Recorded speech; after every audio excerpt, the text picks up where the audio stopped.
everyone. Annyeonghaseyo. It's good to see you at the event here today. My name is Eamonn Carey. I'm the Managing Director of Techstars here in London. And for the next couple of minutes, I'm going to be talking to you a little bit about what we do at Techstars, how we work with companies, and some of the things that companies need to think about as they start to think about going international, going global, and expanding into new markets. So I'm going to share my screen so that you can see what I'm talking about. And I've prepared a short presentation to go through everything. So today I'm going to be talking about the UK market. I'm based in London. That's where a lot of our expertise is. So we're going to talk a little bit about some funding opportunities, some partnership opportunities, hiring, and much, much more. As I mentioned, my name is Eamonn. I've been a founder many times myself, 2 exits and 1 company that didn't work out. I've been an investor in over 50 companies around the world across the US, Europe, Asia, and Africa. Been involved in Techstars as a mentor since 2013, as an MD since 2016. I'm also a partner at an early stage venture fund and heavily involved in the VC ecosystem around the world.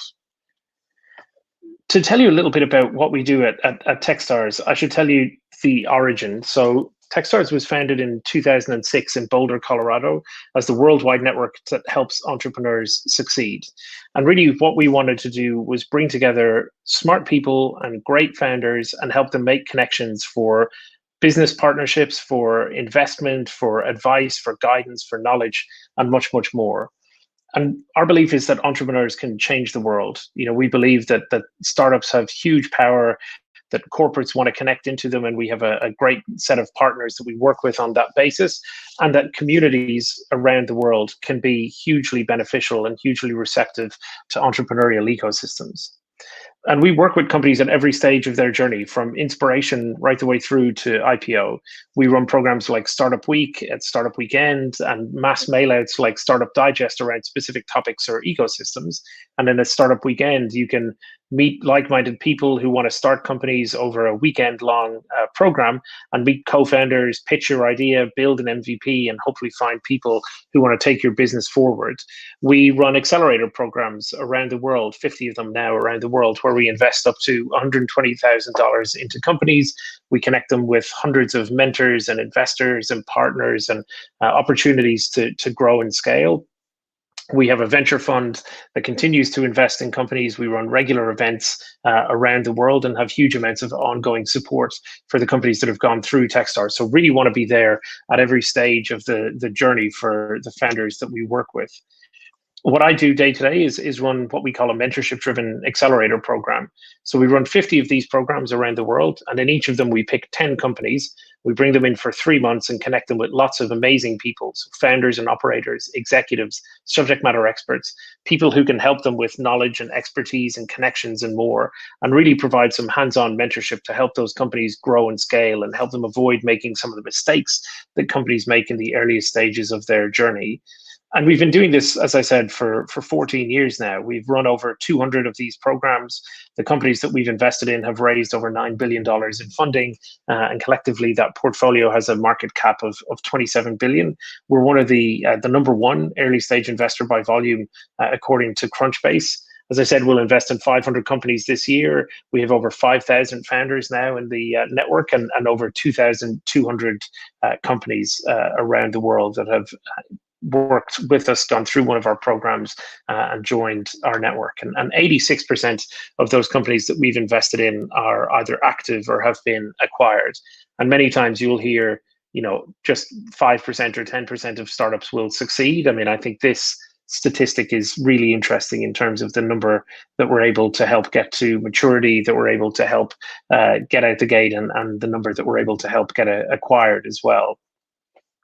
And we also work with major partners because we recognize startups need mainly 3 things: access to talent, access to capital, and access to partners or users.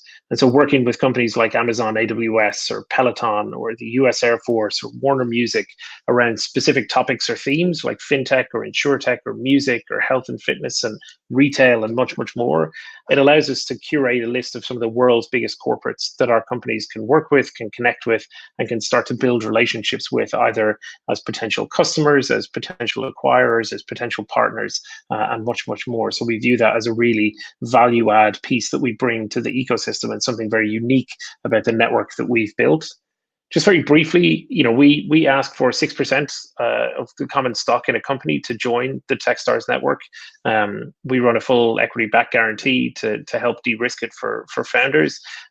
We have a $100,000 convertible note for companies as well if they wish to receive it, and a huge package of perks. So I'll talk a little bit at the end about if you're interested in learning more about Techstars, how you can connect with me, with our team in Korea, or with other people. But suffice to say that there's huge value in joining the network, and this is a representation of what that looks like around the world. These dots represent places where we've hosted startup weekends, run accelerators, had community events over the last year. So you can see there's very few parts of the world that we don't have a connection into, which is hugely valuable for companies when they want to start expanding from their home market into new jurisdictions and new geographies. To have access to this network of people who can potentially help with connections and introductions is extremely valuable to founders. To dive in a little bit on how the actual program itself works, as I said, we have 10 companies. We run the program for 3 months, and really we're trying to compress 2 years worth of work and knowledge and learning into just 13 weeks. And month by month, the first month is all about meeting mentors. So we bring in 100 mentors, and these are people who are former founders or operators or executives, people who really love helping startups and getting involved and getting hands-on with them.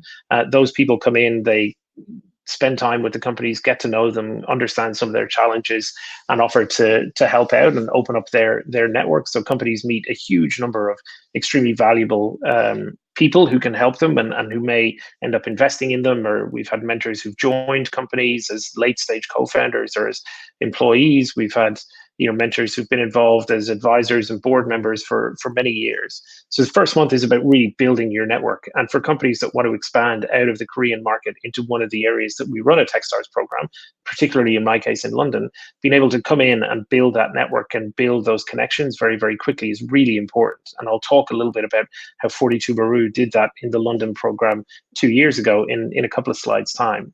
The second month then is all focused on execution and growth. So we've given you access to all of these amazing people. You've got all of this great advice. You've had all of these amazing workshops we run, and you've had all of these introductions.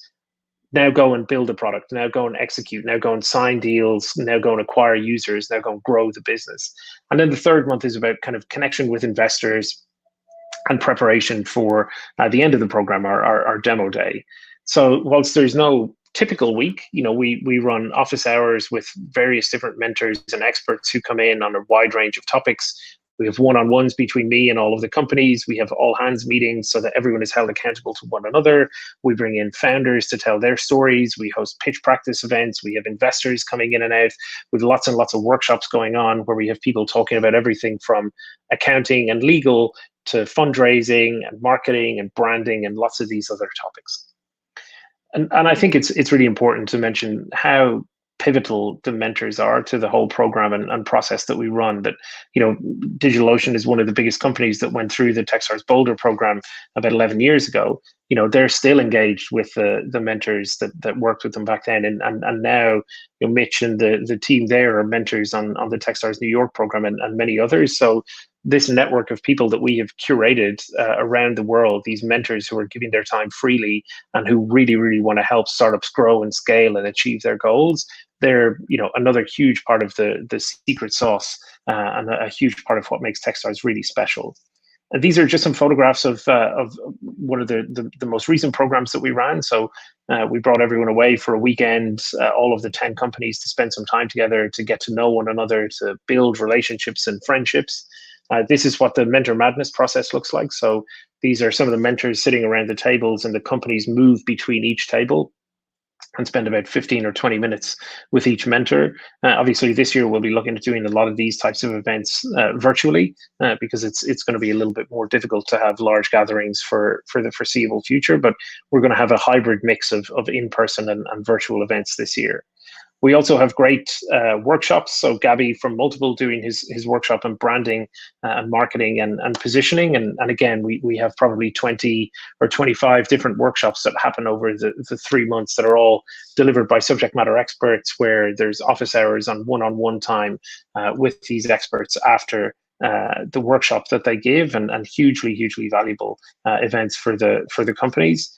This is Tom from Monzo, one of the leading fintech startups in Europe, and maybe one of the leading ones in the world, who came in and spent the evening with the companies, sharing his story of starting the company, of growing it, of scaling it, of the ups and downs of growing a company into a multi-billion-dollar business. And so these are just some of the really valuable insights that companies get going through the program. And then it culminates in lots and lots of investor meetings on our demo day. So you get to meet lots and lots of people who can help supply capital for the business and help you grow and scale in the future. And also you get to work with an incredible group. These are the 10 companies from the Techstars London 2019 batch who came in from all over the world, from Nigeria, from Slovenia, from the UK, from the US, to spend time together to build their companies, to get to know one another. And I think they had an incredible experience doing it. Just to give you some tangible examples of how we help, Banjo Robinson is a company that went through the Techstars London program last year. Banjo Robinson is a cat that travels around the world, a cartoon cat, and Banjo writes personalized letters that help children learn how to read and write. And so with Banjo, they came in, did the program with us at Techstars. We helped them hire some people, so COO and a CMO and some other folks that they needed to build out their team. We helped them with investor connections, which led to them raising over $1 million in funding from one of the leading East Coast VC funds in the US, and also Sesame Street's ventures arm. And we're currently supporting them with their plans to go into the US market. So helping them find local talent to hire over there, helping them find partners, helping them find office space, and much more. We also helped 42 Maru from Seoul, one of the leading machine learning companies in the Korean market, who I was lucky enough to meet when I was in Seoul in 2018. They did the program with us 2 years ago, and again with them helped them connect with potential hires, country managers, advisors, and various different people who will be able to help them as they grow their business into the UK.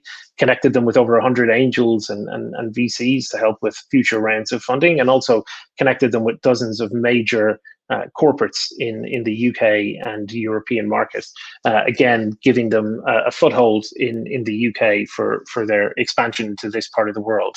And this was us having a fried chicken and hyped and soju night with the team when they were in London. So a lot of love for Korea in Techstars London. And as I said, this is not just something that lasts for 3 months. We run events on an ongoing basis around the world, but both in person and virtually. We continue to connect companies to investors on an ongoing basis. We continue to run biz dev days to connect them with potential large business partners.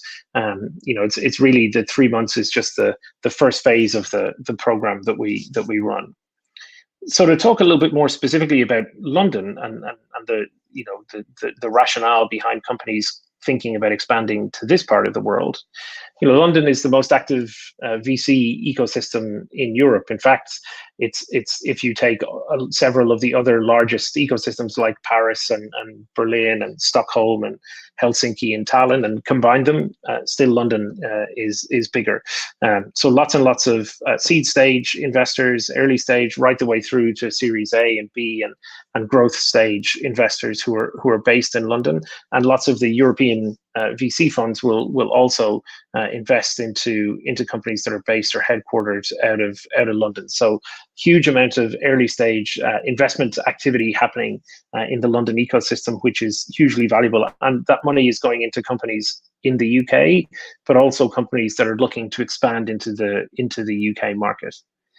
There's also a rich seam of talent that people can tap into. So in the University of Edinburgh, UCL, Cambridge have some of the strongest machine learning schools in the world. University of Oxford, Manchester, and others, LSE, have some of the strongest business schools in the world, Imperial around material sciences. So huge amounts of talent coming out of universities, but also what's interesting is large amounts of talent now available within large companies like TransferWise or Deliveroo or Monzo or others, where people have been working in these companies, scaling them to hundreds of millions of users or hundreds of millions of pounds in revenue, and have that experience and expertise to really, really scale a business. And those people are now available in the London ecosystem, who've got really serious experience working at and building unicorns, and who are potentially in a great place to be a local or country manager or regional manager for companies that want to expand into this part of the world. And the other big thing I would say about London is, regardless of the industry that your company is in, the partners here and the range of partners that you can work with here is pretty much unsurpassed anywhere else in the world. If you think about LA has music and entertainment, New York has publishing and fashion. Different cities are renowned for different things, whereas in London, really within 20 to 25 minutes on the subway, you can go from meeting Shell and BP, who are two of the largest oil and gas companies in the world, to meeting Barclays and Lloyd's and Standard Chartered and Prudential, who are some of the biggest banks and insurance companies in the world. Or you could meet Virgin or Sky or the BBC, who are some of the biggest media companies in the world. You could meet Unilever or Diageo, who are some of the biggest CPG companies in the world. So really across industries, whether it be retail or entertainment or gaming or oil and gas or travel, transport, mobility, so many other areas, there are really, really senior leadership team members for those large companies based in London, and many of their innovation functions are based out of London as well. So in terms of the types of partners that you might want to work with when you're going into a new market, this is a really, really good place to be, because I think there's an awareness and an acceptance of startups. There is an increased appetite from corporates to work with startups, and as a result, we see huge opportunities coming up for startups to expand into this market, to build relationships with some of these companies, and to scale very, very effectively. So just to think practically, if you're thinking about expanding into the UK, some things to be aware of. I think one key thing is to be really rigorous in your planning. So think about building, a ranking matrix for your business, and think about which markets are best for you to go into.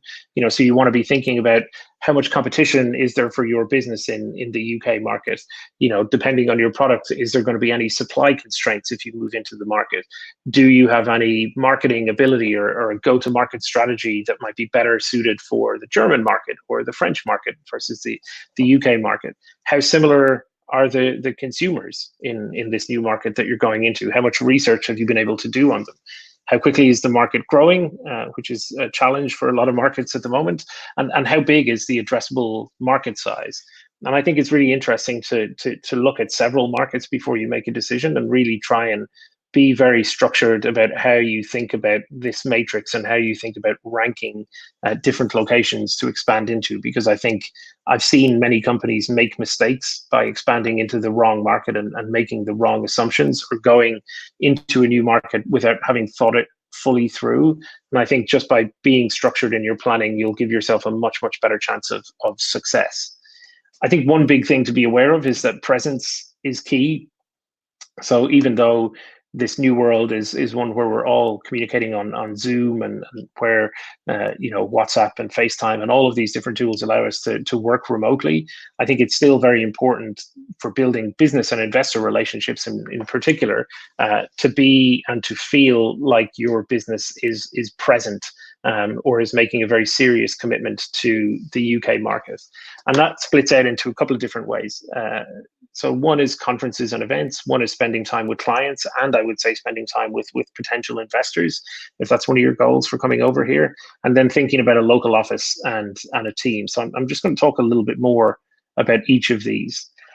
So conferences and events are a huge opportunity to meet local partners and investors and potential hires, and lots of different people who can help you. In this part of the world, in London, for technology businesses, CogX, which happened recently, and London Tech Week, which is coming up later in the year, are two of the big ones where you'll be able to meet lots of people. I think more widely for across Europe and across the UK, large events like Mobile World Congress, Web Summit, Slush, many of which will be going online this year, will be really good places to start building relationships and start building your network. And I think particularly the ability to do that in an online context may give you a little bit of an advantage this year, because you can start connecting with people early on, maybe even 6 months or a year before you're thinking about expanding to the UK. But I think these types of conferences and events allow you to condense those meetings into a very short period of time, which is extremely important. London and the UK is still a market where building a relationship and creating trust takes time. So a lot of companies talk about expanding to the UK market. Very few actually do so successfully. So some key things to consider: if you're looking to partner with a corporate over here, or sell your product into customers over here, or raise capital from investors over here, then first of all, having some founder or CEO commitment is going to be key. So making sure that one of your founding team or your CEO can come over and back and can spend a meaningful amount of time here. And that might mean taking a trip once every 3 months or once every 4 months to build relationships. But I think it's giving those partners, or giving those investors, or giving those people comfort that you're going to spend real time here, that you're really going to engage with them and with the UK market, and that you're not just going to fly in, do some meetings, try and sell some products, or try and do some partnerships, and then maybe come back 1 year later when everyone has forgotten about you. So I think this presence is really key. And one of the big things to think about, if you're thinking seriously about expanding into the UK market, is how do you hire and how do you train local staff, right? So having a UK office and UK legal entity will help with lots of different things, with your contracting with partners, with hiring people, with government grants and R&D tax credits, etc. And I think one thing to be really aware of is, particularly if you're dealing with enterprise sales, or if you're selling into bigger organizations, even if you're selling into some smaller ones, your partners may not want to visit your office, but they will want to have a local point of contact if they're spending a lot of money on your product, even if they're spending a small amount, to really get them over the line, to really get them to commit to a contract. I think having a local office and a local team is going to help an awful lot. And that can be hiring a country manager to start with, and then building the team from there, hiring a regional manager, etc. But having someone who can be a point of contact, and who's in the same time zone, and who's kind of familiar with doing business here is really important. And I think that's where large networks like Techstars and others can help when it comes to finding those people. There's lots and lots of recruitment firms for executives and junior staff alike in London, and certainly lots and lots of people who'll be able to help with hiring. And also, as I mentioned earlier, some great talent coming out of universities, both at a junior level, but also MBA talent coming out of CAS and LSE and London Business School and many others, which could be, again, a great place to go and look for people who are going to be in a position to potentially be a country manager or a regional manager for your business as you grow internationally. One thing that's been very successful for some of my portfolio companies as we've expanded is working with partners. So this is a company called Linguist, which is an Estonian company, whose board I've been sitting on for the last 5 years. They're using machine learning to make learning faster, so helping people with language learning and much more. And when we expanded into the Japanese and Taiwanese markets, we did so with the support of partners. We didn't have very much of a network in either of those markets, and so working in this photo with PC Home, who are based in Taiwan, who are one of the largest e-commerce companies and more in the Taiwanese market, allowed us to get some local understanding, get some local knowledge, really make sure that from a product perspective, our user interface, our user experience, our messaging, everything else was really perfect. That was hugely valuable. So I would strongly suggest that you kind of think about people that you can partner with as you look at coming into the UK market. And that could be a reseller, that could be a consultancy company, it could be a large kind of corporate that you go into. But if you don't want to hire a country manager, this was our way of getting into those markets, because these partners can provide staff and knowledge and network and in many cases distribution, and that real local knowledge, which is key and hugely beneficial and helpful. As I mentioned, your other option is to hire a local country manager. So again, ideally someone who's got a couple of years experience of running a scaling business, or working in a fast scaling business in your sector, who can come in and either be a local country manager for the UK, or who maybe you want to bring in as your international expansion manager. I think it's really important to think about, how do you find that person? How do you build a relationship with them? How do you potentially bring them back to Korea to actually train them up to, really build the relationship between them and the team in Korea and help them get fully onboarded with the product and with what you're selling. But a local country manager can be invaluable because, again, they will have networks, they will have knowledge, they will have the ability to go straight into the working environment and kind of kick things off very quickly. So just something to kind of think about. And again, there's lots of people like London and Partners and others who I'll mention later who'll be able to help you with accessing these people. And for those of you who are interested in joining Techstars, this is a very large part of the program that we run. I mentioned London and Partners. They're a government agency that supports companies expanding into the UK market. And so if you are thinking of coming over, again, they have recommendations for lawyers and accountants and recruitment agencies and office space that you can tap into. Also, the Department of International Trade will frequently have people at embassies around the world. So at the British Embassy in Seoul, there will be a representative from London and Partners and a representative from the Department of Trade. And again, definitely worth talking to them to see if there are support structures, financial supports, grants, anything else, introductions that they can make. But certainly we've had lots of success with companies working through London and Partners on visa applications, on hiring, on much more besides. So just some final things to consider as I wrap up. One thing is really important is, do you have enough money to expand internationally? So one of the mistakes that I see companies make all the time is they decide to do this, but they haven't allocated enough budget to actually hire someone. And so instead they take maybe 1 or 2 trips to that market. They spend maybe a week each time going, doing meetings, shaking hands, building relationships, and then they kind of disappear for 6 months. And people forget about you when that happens, unfortunately. One of the consequences of this being such a vibrant ecosystem for startups is that there's lots of competition. And so if you come and you make people very impressed and then you disappear for a while, another startup will come and get the contract that you were pitching for. So make sure that you really have enough budget to come to do it seriously, to either relocate some of your existing staff to London or to hire a local manager and really think about bringing them over, getting them embedded in the business, getting them fully up to speed, and then deploying them back out to the region or to the country that you want them to go to. Also think about KPIs to track. So really, if you're going to do this, again, it's very important to be aware of when it's working and when it's not. So making sure that you have some buy-in and some commitment from your founding team and your executive team.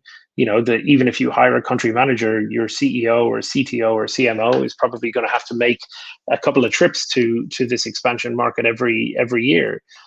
Can you hire a country manager who can build a hiring plan? They're not going to be able to run everything, so you're going to have to give them some autonomy and ability to hire their own team and to build that team and a budget to build that team as well.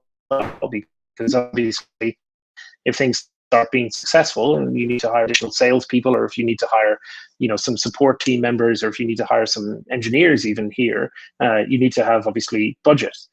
And you also need to think about how long that budget is going to last for, right? If things are not going well, do you wait 6 months before closing the office and letting the local manager go, or do you wait a year? So just be conscious that these are all conversations you're going to have with different people to fully understand the duration that you want to test out a new market. And I think that's where, coming to conferences, building relationships early, building these connections, joining a network like Techstars can be hugely beneficial, because you can do a lot of this homework and then make sure that when the right time is to expand into a new market and when you have enough capital available to do it. Are you going to go into just one market, or are you going to try and go into all European markets? Very challenging here because there's so many different languages spoken across Europe. Really, UK and Ireland are pretty similar, but France, you have to deal in French, and Germany in German. So just be conscious, which markets you're going after and how much extra effort certain markets will take. If you're depending on your product, how are you going to get distribution? Is it your country manager's existing network? Is it a partner that you're working with, et cetera, et cetera? And one other thing to consider is, if things start going very well, and you start seeing huge growth in this new market, can you double down? Right? Can you hire more people? Can you allocate more resource? Are you willing to maybe pivot parts of the business to really service some of the requirements that your partners, that your customers, or that your users in this part of the world will have? Last slide for me is some errors to avoid. So really, one of the challenges is that companies think about expanding internationally, but then don't take it seriously. So they do one trip, they go to a couple of conferences, and they never really spend a meaningful amount of time building relationships and getting to know people in this local market. They're not committing the time and energy and effort. They're not working with local partners. They're not hiring someone in the local market. They're not consulting with experts and mentors and advisors and different people to really see what they should and shouldn't do and what are some of the things that they should avoid. They're not understanding cultural differences in that market. And again, by spending time here, by building relationships with people, by asking, hey, what are the kind of normal behaviors in social environments, you'll get an understanding of those cultural differences. For example, in the media industry in the UK, you'll find that it's very normal for people to go for beers in the afternoon. They'll go at lunchtime and have 2 or 3 beers with a lunch, and then go back and continue working. And in certain other markets, that's unthinkable. And in certain other parts of the business world, that's also something that you can't do. But just understanding these little differences and these little cultural differences is really important, because, again, it shows that you're taking it seriously. It shows that you've taken the time to learn about this new market, that you're engaged and interacting with it in the right way. I think not understanding the differences in distribution, partnerships, local tools that people use, again, just really important to fully immerse yourself in the market that you're going into before you go there, and really have an understanding of what's going to be important and what's going to move the needle for you being there. And I think the biggest thing that I would say, again, just to really hammer it home, is the biggest mistake is just not committing to a local presence. If you're not willing to spend time here, if you're not willing to hire people, if you're not really willing to commit and open an entity here when it's, you're really going for it, then it's not going to be a happy outcome for the business. But there are huge opportunities in the London and UK market. I would love to talk to many of you about what we do at Techstars, and see if there are ways to work with you in 2021 and beyond. Thank you for your attention. Gamsamnida. Thank you for being here and watching virtually today. If you'd like to find out more information about Techstars, you can go to www.techstars.com. Lots of information there about programs around the world that are opening up over the coming weeks and months. So outside of just London, we have programs in the US, in Australia, in Singapore, in India, and lots of different parts of the world. So please visit techstars.com to find out information about the whole range of programs and services that we offer to startups. If you have any questions, my email address is eamon@techstars.com, or you can find me on Twitter @EamonnCarey. But thank you again for your time. It was really, really good to talk to you today, and I hope you have a great rest of your afternoon.